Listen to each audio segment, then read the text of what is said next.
എവിടെ പച്ചക്കപ്പളങ്ങ കണ്ടാലും ഉള്ളൂ എനിക്ക് അന്നേരം അത് ഇട്ടുകൊണ്ട് വന്ന് കൊത്തി അരിഞ്ഞ് തോരൻ വെക്കണമെന്ന് ആഗ്രഹം. ഞാൻ അങ്ങനെ ഒരുപാട് പ്രാവശ്യം ചെയ്തിട്ടുമുണ്ട്. മണിക്കൂറുകൾ നമ്മൾ കൊത്തി പിടിച്ച് രണ്ടും മൂന്നും ഒക്കെ കപ്പളങ്ങ അരിഞ്ഞ് തോരൻ വെച്ചിട്ടുണ്ട്. പക്ഷേ ഇപ്പോൾ എനിക്ക് അങ്ങനെ ഇരിക്കാൻ വയ്യ. ഇരുന്ന് കഴിയുമ്പം നടുവേദനയും പുറത്തുവേദനയും പുറമൊക്കെ ഇങ്ങനെ പൊട്ടിപ്പോകും, പിന്നെ കാലൊക്കെ കഴയ്ക്കും. അതുകൊണ്ട് ഞാൻ വിചാരിച്ചു ഇനി എനിക്കിത് വയ്യ എന്ന് പറഞ്ഞ് ഞാൻ വേറൊരു ഓപ്ഷൻ നോക്കി. അപ്പം ഞാനിങ്ങനെ ഒരു ബ്ലെൻഡർ കണ്ടായിരുന്നു എൻ്റെ വീട്ടിൽ. അവിടെ കൊണ്ടുപോയി ഇടയ്ക്കൊക്കെ ഞാൻ ഇതിങ്ങനെ കപ്പളങ്ങയൊക്കെ അരിഞ്ഞുകൊണ്ട് വരുവേ. പക്ഷേ എപ്പോഴും നമുക്കത് പറ്റാത്തതുകൊണ്ട് ഞാനിത് തപ്പിയപ്പോൾ ഉണ്ടല്ലോ എനിക്ക് കഴിഞ്ഞ ദിവസം ഓൺലൈനിൽ നിന്ന് ഒരെണ്ണം കിട്ടിയേ. കുറേ നാളായിട്ട് ഞാൻ നോക്കുമായിരുന്നു, പക്ഷേ അതുപോലത്തെ എനിക്ക് കിട്ടുന്നേ ഇല്ലായിരുന്നു. അപ്പോൾ അഗാരോയുടെ ബ്ലെൻഡറാണ്, നല്ലതാണേ. അത് നമുക്ക് ഇതുപോലെ കപ്പളങ്ങ നമ്മൾ തൊലിയെല്ലാം കളഞ്ഞ് എല്ലാം കഴുകി റെഡിയാക്കി ക്യൂബ്സ് രൂപത്തിലാക്കി നമുക്ക് ഇതുപോലെ നമ്മുടെ ആ ജാറിനകത്ത് ഇട്ട് കൊടുക്കാവുന്നതാണ്. അതുകൊണ്ട് ബ്ലേഡൊക്കെ നമ്മൾ ആദ്യം ഫിറ്റ് ചെയ്തിട്ട് അതിനകത്തോട്ട് ഇടുക.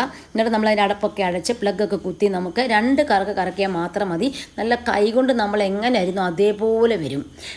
വേറെ പല സാധനം ഞാൻ ഉപയോഗിച്ചിട്ടുണ്ട്, പക്ഷേ അതൊക്കെ എനിക്ക് അത്ര തൃപ്തിയായില്ല. കാരണം അത് നമ്മൾ കൊത്തി അരിഞ്ഞ് ഉപയോഗിക്കുമ്പോൾ അത് നമ്മൾ ഈ അരിഞ്ഞ് ഉപയോഗിക്കുമ്പോൾ കൊത്തി അരിഞ്ഞ പോലെ വരില്ല. അതിങ്ങനെ എന്തോ പോലെ വെള്ളം പിടിച്ച കണക്ക് വരും. അപ്പം ഞാൻ ഇതുണ്ട്. അതുകൊണ്ട് കപ്പളങ്ങയൊക്കെ ആരും കളയാതെ, പച്ചക്കപ്പളങ്ങയൊക്കെ വിഷമടിക്കാതെ നമുക്ക് കിട്ടുന്നതാണ്. നിങ്ങളെല്ലാവരും കഴിവ് ഇതൊക്കെ ഉപയോഗിച്ച് തോരൻ